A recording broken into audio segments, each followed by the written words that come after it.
Assalamualaikum Ustaz. Waalaikumsalam warahmatullahi wabarakatuh. Gimana caranya agar hidup kita tenang? Ya, tenangkan. Gimana caranya agar hidup kita tenang? Tenangkan. Anda kenapa sampai nggak tenang? Gitu kan? Nggak tenang itu kan perkaranya bisa karena berbuat maksiat. Ya, orang berbuat maksiat, berbuat salah itu pasti nggak tenang. Atau karena, mohon maaf ya, terlalu banyak terbawa oleh urusan dunia.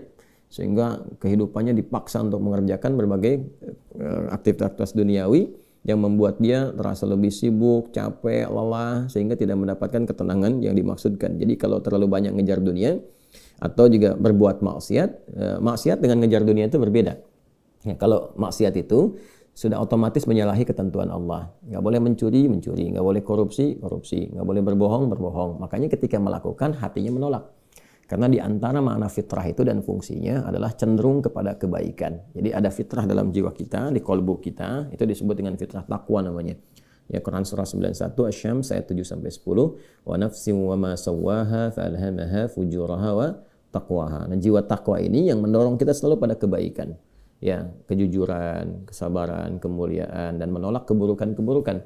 Karena itu kalau ada seseorang itu berkata yang tidak benar, dia berdusta, hati kecilnya pasti menolak. Itu nggak benar. Ya. Ada orang mau mencuri, misalnya kan, atau korupsi, misalnya, itu terfikir berbuat yang nggak bagus, hatinya pasti menolak. Ada gejolak dalam dirinya. Nah, itu yang membuat dirinya nggak tenang.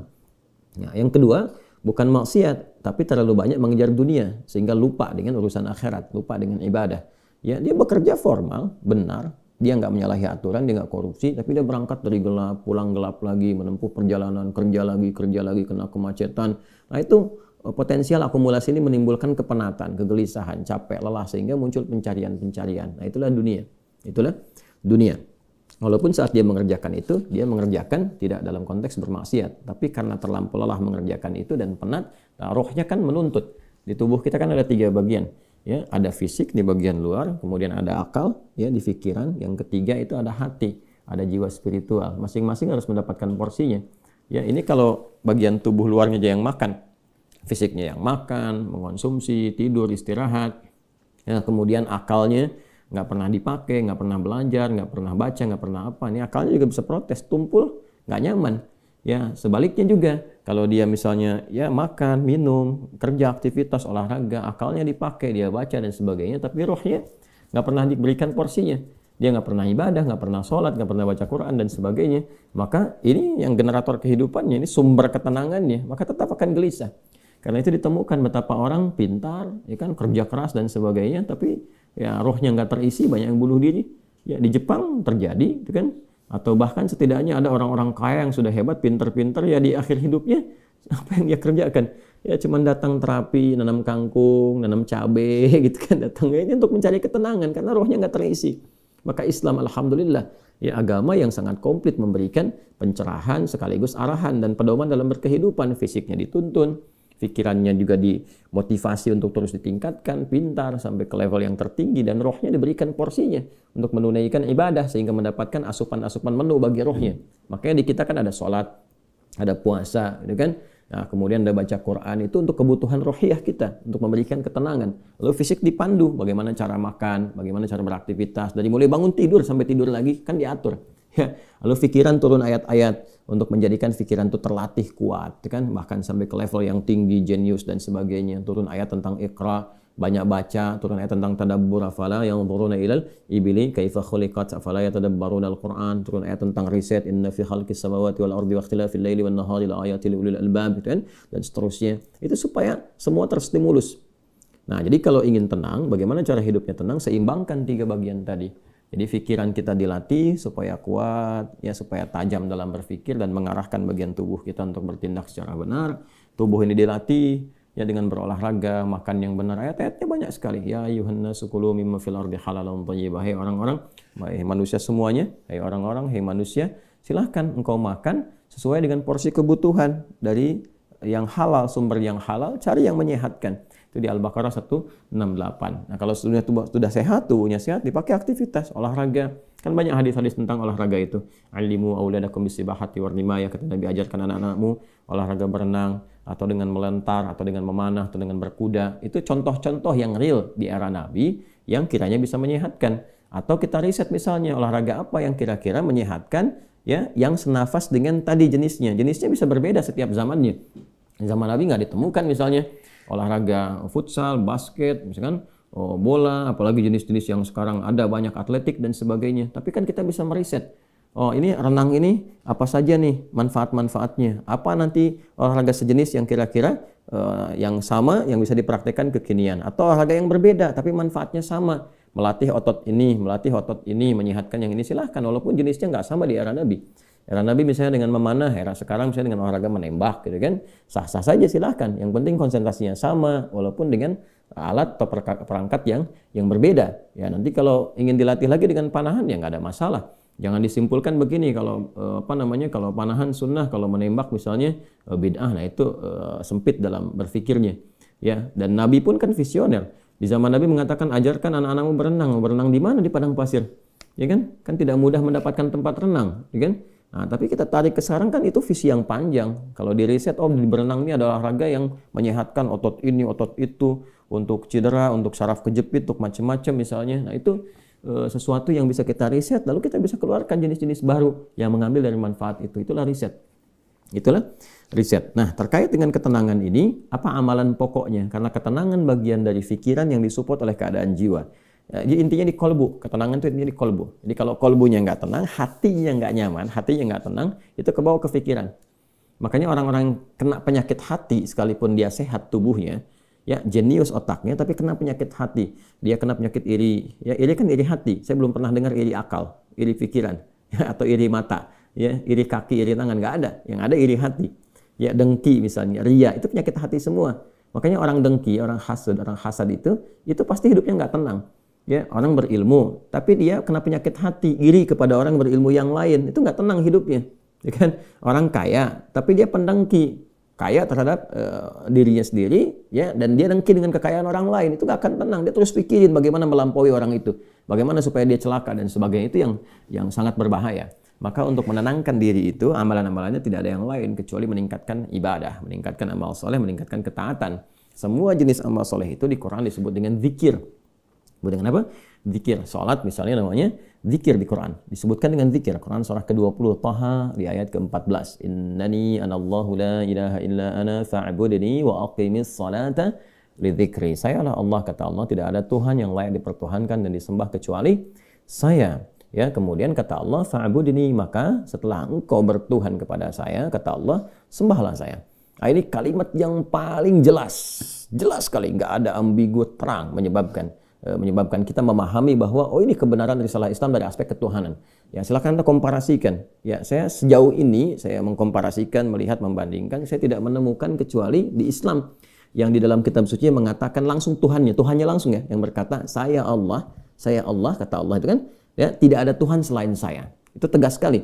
Ya, menyebutkan saya Allah, nggak ada Tuhan selain saya, sembah saya. Dan biasanya kalau ada kalimat atau informasi yang pede jelas disampaikan, itu menunjukkan kekuatan dan kebenaran. Kekuatan dan kebenaran, karena Allah dengan sendirinya, dia kan meyakinkan, ya, kita semua dengan menegaskan sifatnya tegas. Dan karena memang ketuhanan itu hanya dimiliki oleh Tuhan yang benar. Dan karena Tuhan yang benar itu mengatakan sayalah Tuhan, dengan pede mengatakan sayalah Allah, ya nggak ada Tuhan selain saya. Nggak mungkin ada klaim demikian kecuali dari yang memang benar, yang memang pede mengatakan itu, ya, karena benar, karena hak di situ. Ya, dan kemudian fa'budni, sembahlah saya. Ya, sembahlah saya. Dan kemudian dijelaskan menyembahnya bagaimana. Itulah indahnya dalam Islam. Tauhidnya diatur, ya, tentang Tuhannya. Dan kalau Anda misalnya begini, saya logikakan sederhana, ya. Orang-orang kan kalau nggak pakar, nggak punya kemampuan atau nggak sesuai dengan kualifikasinya, nggak mungkin mengatakan itu kan. Ya, ada orang mengatakan misalnya saya adalah pesilat. Mana yang mau bertarung misalnya kan, atau beruji tanding dengan saya. Kalau dia bukan pesilat, nggak mungkin dia bisa mengatakan itu. Ternyata dia bukan pesilat misalnya kan, dia cuma pesilat lidah gitu kan, bukan pesilat tangguh, dan nggak mungkin dia pede mengatakan demikian.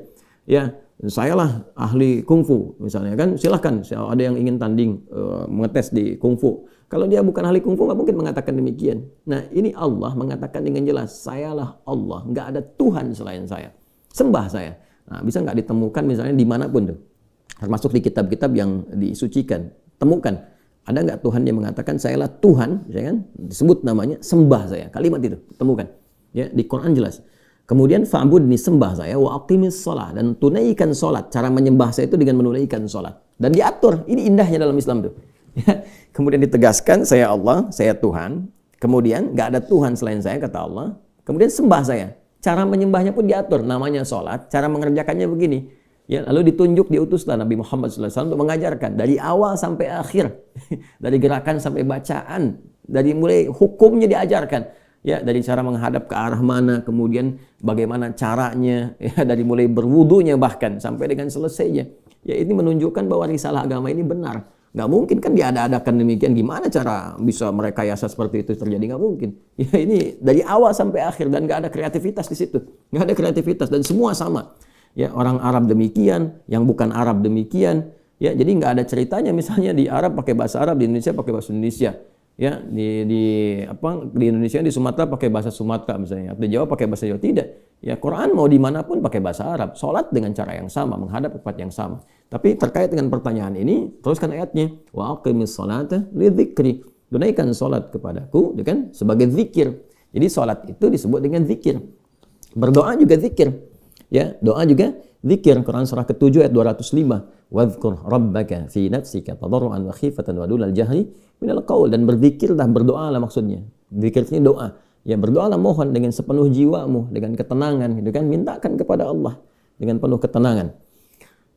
Dan mohon dengan kekhusyuan, mohon dengan penuh harap supaya dikabulkan. Nah, silakan cek, bukankah saat berdoa itu ada ketenangan? Anda punya masalah, alih-alih Anda curhat di media sosial, gitu kan? Nah, kemudian Anda arahkan untuk berdoa dengan cara yang benar, Anda ke kiblat, wudu, minta dengan khusyuk. Bukankah saat berdoa tenang? Ya kan? Bukankah saat sholat itu Anda lebih tenang? Ya kan? Bukankah saat Anda baca Quran lebih tenang? Nah, baca Quran itu disebut dengan zikir, karena Qurannya disebut zikir. Quran surah ke-15 ayat 9. Inna nahnu nazzalna dzikra wa inna lahu lahafidhun. Kami telah turunkan Al-Quran sebagai zikir. Nah, Anda itu kalau baca Quran kan lebih tenang. Apalagi kadang terjadi begini, sedang punya masalah, terus kita buka mushaf, random acak tuh dibuka begini, tiba-tiba ayatnya sesuai dengan masalah kita. Gitu. Nah, baru baca aja udah tenang keadaan jiwanya. Ya, udah menyebut nama Allah baru bismillahirrahmanirrahim, sudah tenang. Ya, Quran surah ke-8 ayat kedua, innamal mu'minuna alladzina idza dzukirallahu wajilat qulubuhum wa idza tuliyat 'alaihim ayatuhu zadatuhum imanan wa 'ala rabbihim yatawakkalun. Ciri orang beriman itu kalau disebutkan nama Allah ada getaran, konfirmasi di jiwanya, dan kalau dibacakan kepada ayat-ayat Allah bertambah keimanan. Iman itu kan sumber ketenangan. Ya, makanya iman itu berasal dari kata al-aman, ulaika lahumul amnu, kan? Ya, alladzina amanu wa lam yalbisu imanahum bidzulmin, ya ulaika lahumul amnu, orang-orang yang beriman itu kata Al-Qur'an, dan kalau imannya benar, maka akan mendapatkan ketenangan dalam jiwanya. Nah, ini kalau dibacakan Quran ada ketenangan dalam diri kita. Kita dengar orang lain baca Quran aja udah tenang, apalagi kita baca sendiri, ya kan? Apalagi misalnya zikir, ya, zikir. Pas salat kita berzikir kan, amalannya disebut zikir, itu membuat kita tenang. Subhanallah, alhamdulillah, Allahumma antas salam, istighfar. Quran surah ke-4 An-Nisa ayat 103. Fa idza qadaytumus salata fadhkurullaha qiyaman wa qu'udan wa 'ala junubikum. Kalau Anda telah tuntas mengerjakan salat, maka berzikirlah. Ya, subhanallah, alhamdulillah, Allahu akbar, Allahumma antas salam, ya, dari astagfirullah dulu awalnya, kan? Nah, itu membuat diri kita lebih tenang, lebih nyaman.